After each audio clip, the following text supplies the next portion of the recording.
Hello, and welcome to the Planetary Light Grid Network. This is Edlin's Ascension Show. I'm your host, Edlin, and I'm going to be bringing you insights, knowledge, and guidance from our teachers, masters, and healers to help you find and live a life on purpose. The time is now. Come join us in co-creating the new Earth through the Planetary Light Grid Network. We have a spiritual purpose course available now. Click the link in the description below to register. Today, I'm sharing a very special interview with Heidi Timms. We're going to be talking about her spiritual purpose and how she lives her life on purpose. So if this resonates with you on your path, we invite you to stick around. And if you like the video, please give it a thumbs up, subscribe, and share it with your friends.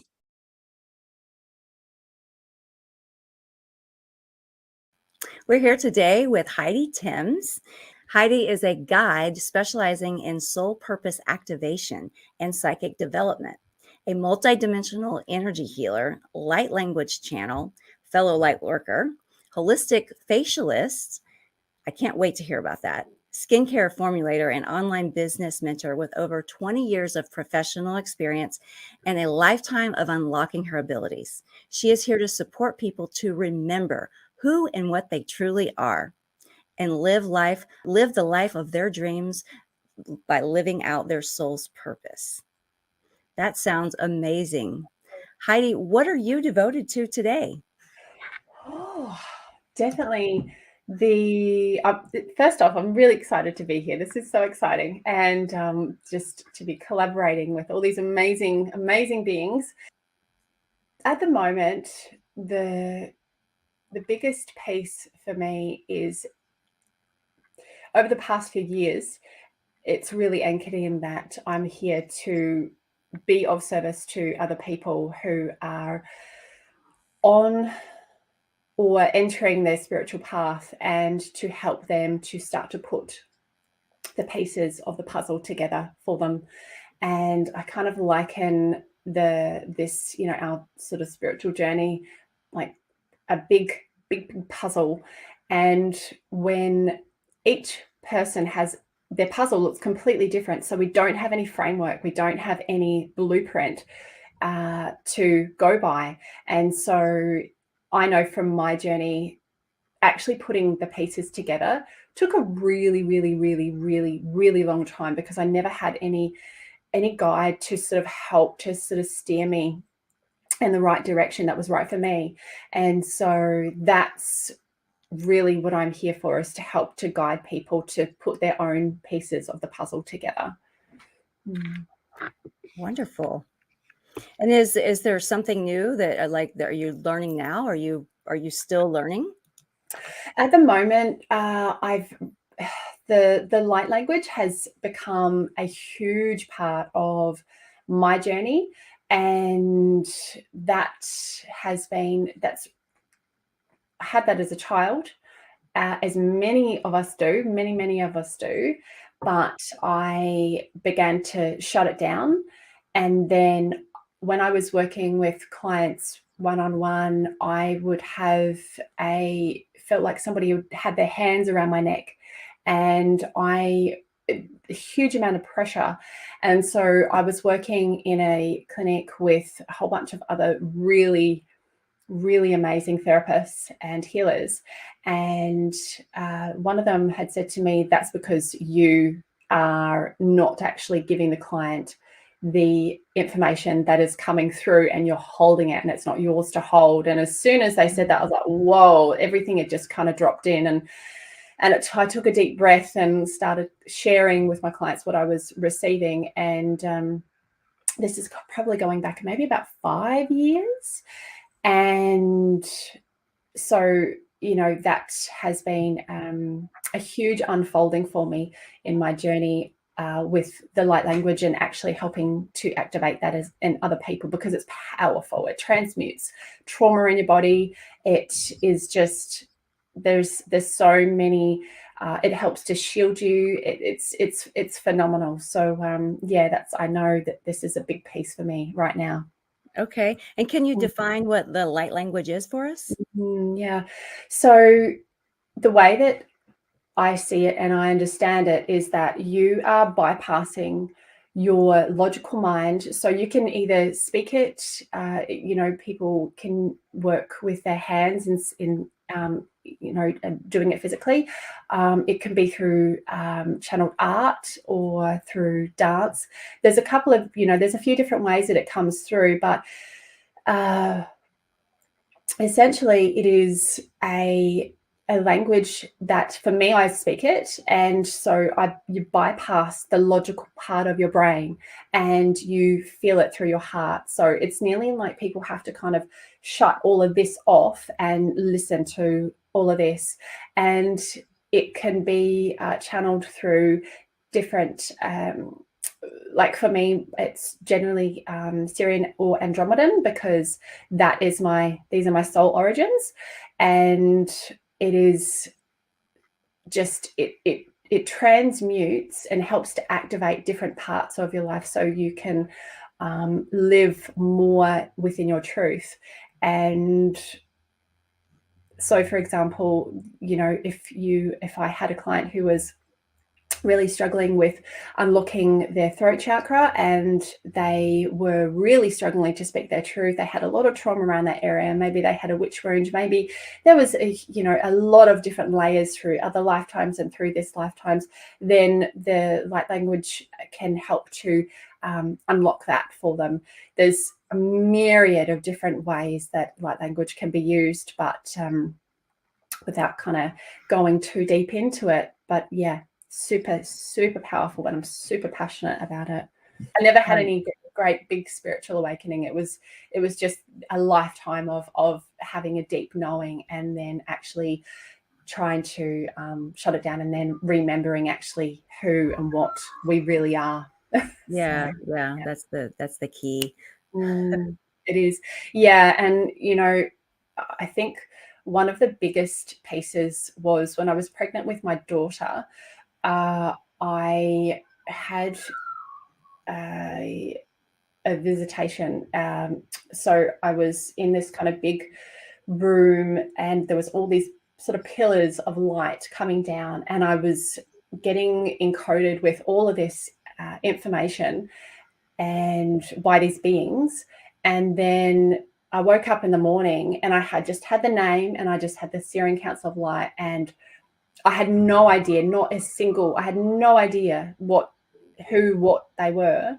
And I just, Googled, and then everything just, like, I've just been on this hyperdrive of kind of going and understanding actually what, where my soul origins are, and what even star seeds are. And it was pretty powerful. Yeah. How long have you been like doing that part? Like, trying to find putting the pieces together for the understanding part.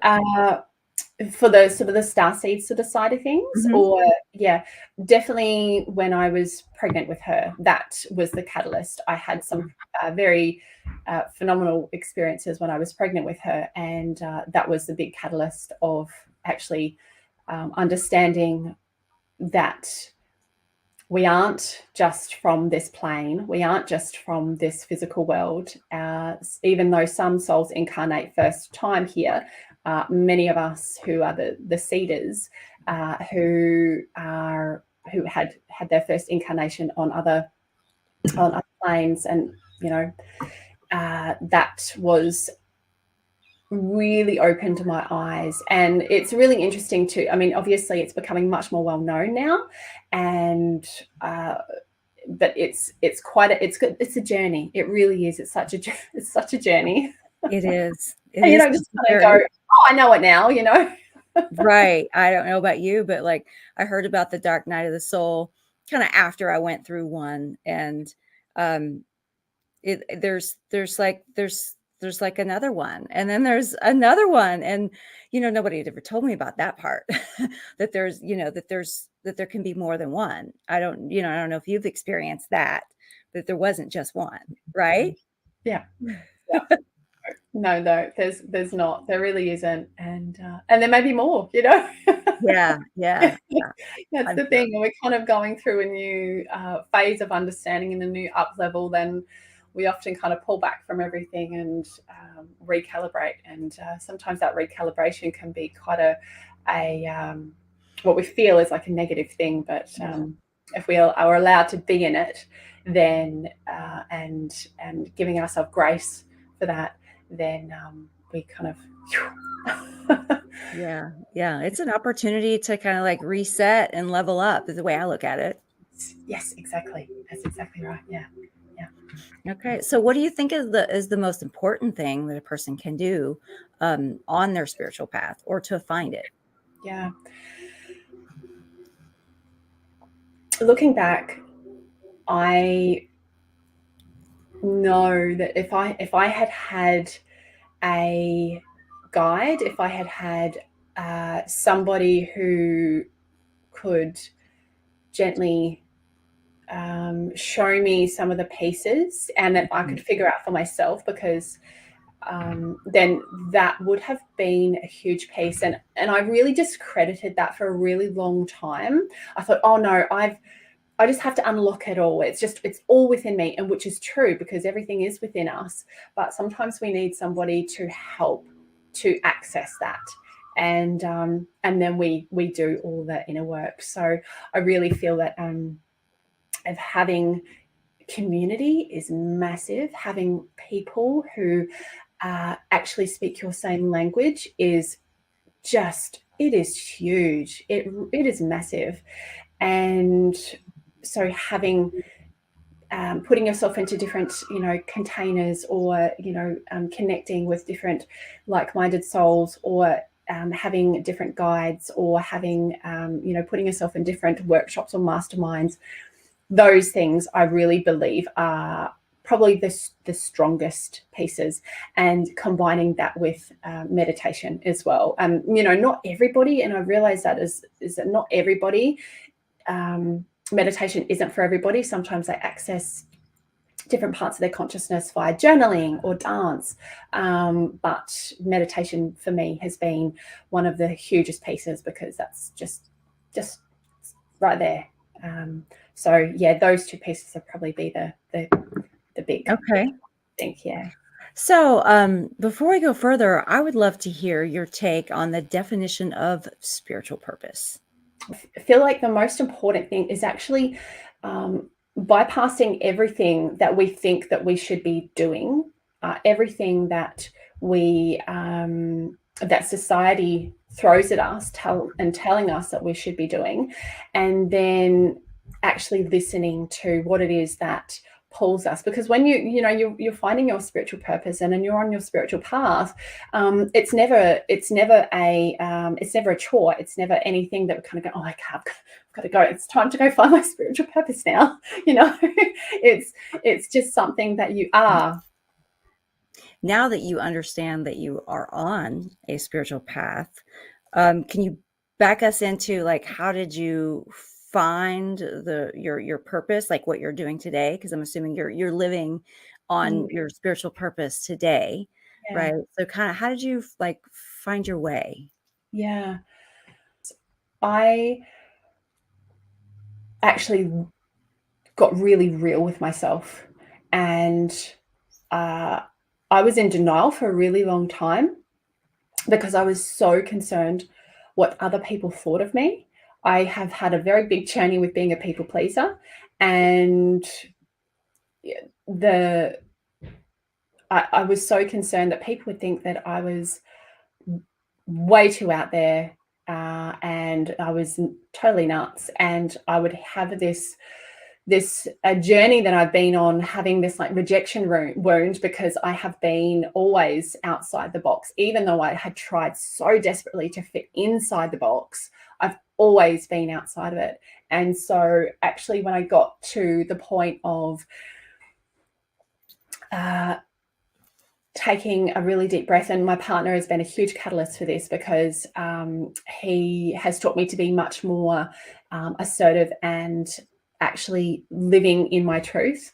And that piece has been probably the real catalyst for it, is that not being a people pleaser, and actually being really, really real with myself and listening to what it is that my spirit has been telling me that this is my path for since ever since then. Yeah. Okay. And what would be the one thing that you would like someone else to know that is seeking to find their spiritual path?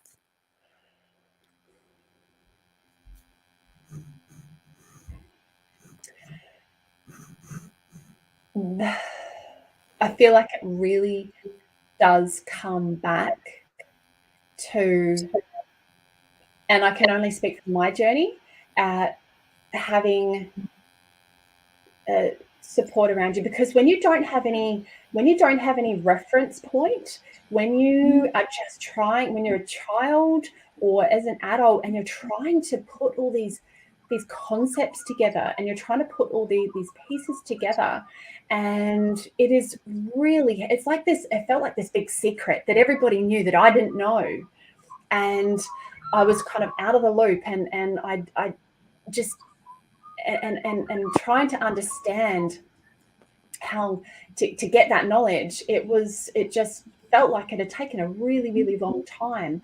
And I didn't want to invest in, different courses. I didn't want to invest in having a mentor. I didn't want to invest in all that, because I'm like, it's all within me, which it is. But if I had taken that step earlier, that would have really supported my journey earlier on. We're always where we're meant to be. But I went and had different healing sessions with different practitioners, and that began to slowly awaken me, my innate ability to do that for others.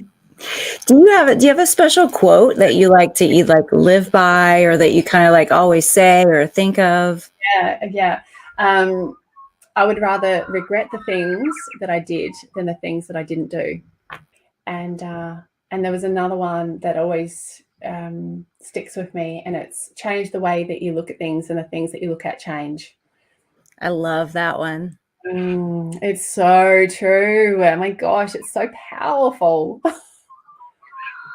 I look back on my life, and so many times I could have, stayed where I was and stayed where I lived, and bought a house, and I would be, fully financially loaded.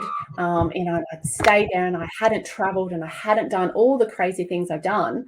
But my soul would have depleted, and I would be just struggling to be.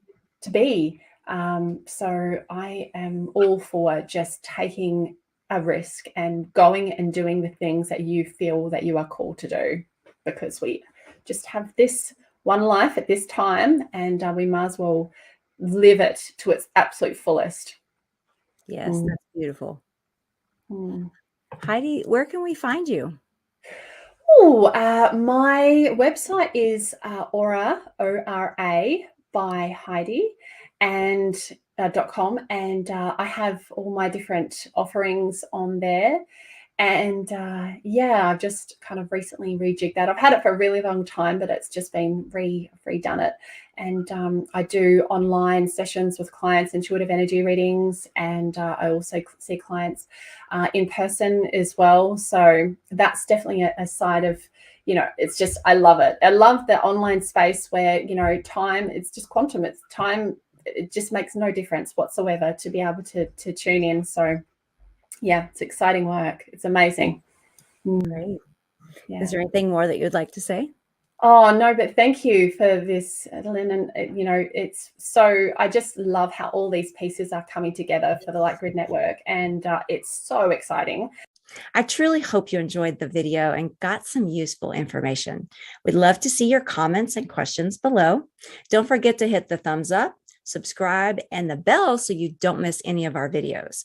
I'll be doing videos like this one every Thursday, including some interviews. And you can see Alyssa's Aura Reading Show on Fridays at 5 p.m. Pacific Standard Time.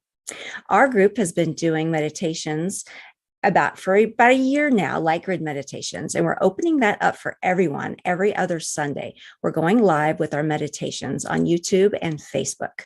And as you know, the more of us that get together and meditate at the same time, the more powerful we are. So look for those and please join us. Would you like to be a guest on our YouTube channel? I've got a link in the description. Click that for more information for a chance to be on our channel. We'd love to hear from you if you have a story or experience you'd like to share with us about the Light Grid.